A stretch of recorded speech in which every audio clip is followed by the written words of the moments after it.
Please subscribe the net TV. క్షణం క్షణం మీ ముందు సమాచారం.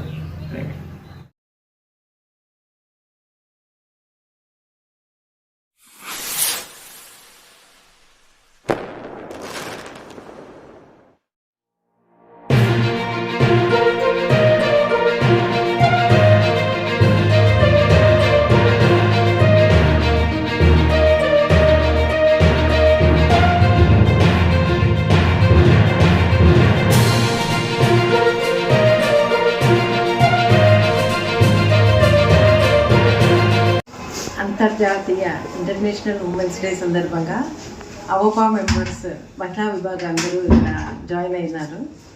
వీళ్ళకి వచ్చేసి బీజేపీ తరఫున అందరికీ ఆయుష్మాన్ భారత్ కార్డ్స్ ఇవి రిజిస్టర్ చేయించడం అయింది. అలాగే ఇప్పుడు ప్రధానమంత్రి గారు సోలార్ రూఫ్ టాప్ స్కీమ్ అనేది ఒక కొత్త స్కీమ్ పెట్టారు. దాంట్లో కూడా వీళ్ళందరినీ ఎన్రోల్ చేయించాము. ఈ స్కీమ్ వచ్చేసి 1 కిలోవాట్ కనుక వాళ్ళకి యూస్ అవుతే కనుక 30,000 వాళ్ళకి సబ్సిడీ వస్తుంది. 2 కిలోవాట్స్ అయితే 60,000 వస్తుంది.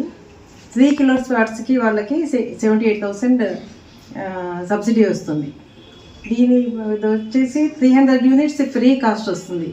సో ఇక్కడ ఉండే మహిళలందరికీ రిజిస్టర్ పోస్ట్ ఆఫీస్ వాళ్ళందరూ వచ్చారు. పోస్ట్ ఆఫీస్ వాళ్ళందరూ వచ్చేసి మహిళలకి అందరికీ రిజిస్టర్ చేశారు. సో అంతర్జాతీయ ఉమెన్స్ డే సందర్భంగా మహిళలందరికీ మా చిరు కానుక.